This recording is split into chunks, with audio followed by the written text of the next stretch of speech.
Si Linggit ay isang maliit na isda na nakatira sa batuhan sa ilalim ng dagat. Napakaganda ng tirahan ni Linggit. May mga kuweba na nagtatago ng sari-saring sorpresa. May mga damong dagat na nagbibigay ng sustansya kay Linggit at sa mga kasamahan niya. At ang kanyang batuhan ay parang mahiwagang palasyo na nag-iiba ng kulay depende sa panahon. Kung tag-araw ay kumikinang na parang ginto. At kung kulimlim ay naaaninag sa tubig ang bughaw na langit.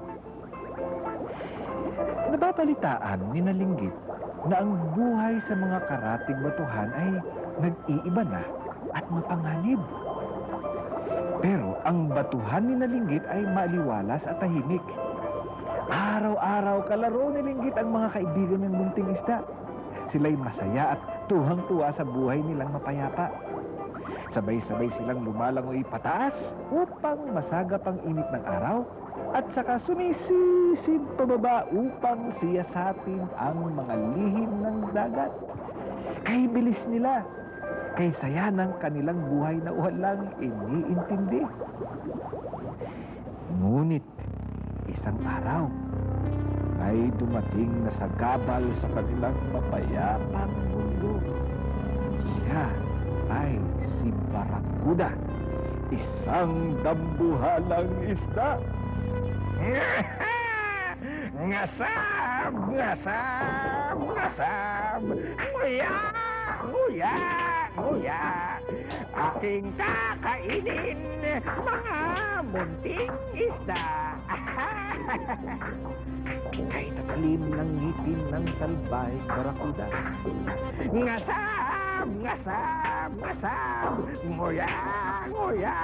Nguya! Kinain ni Barakuda ang maraming kawawang isda.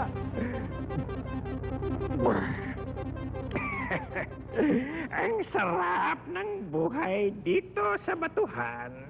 Dito muna ako titigil hanggang mabusog ng lubusan. Natakot ang mga isda. Mula nang dumating si Barakuda, ayaw na nilang maglaro at lumangoy pataas. Ayaw na nilang sumisid pababa. Ano kaya ang mabuti nating gawin?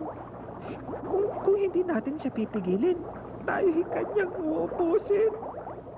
Ngunit napakalaki niya at napakaliit natin.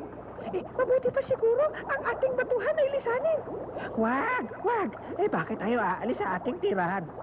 Umanap na lang tayo ng paraan para si Barakuda ay palayasin.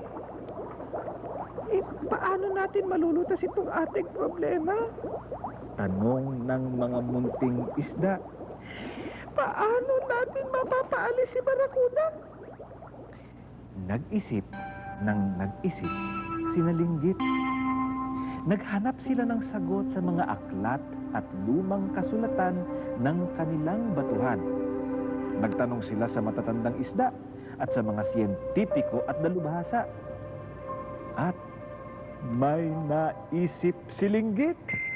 Pinatawag niya ang kanyang mga kasama at sila'y tulong-tulong na nagplano ng kanilang gagawin upang ang kapwa munting isda ay mailigtas sa panganib. Maya-maya, sila ay natuwa. Lagot ka, Barakuda! Lagot ka, salbahing isda! Katapusan na ng mga araw mo ng pagsasalanta! Yay!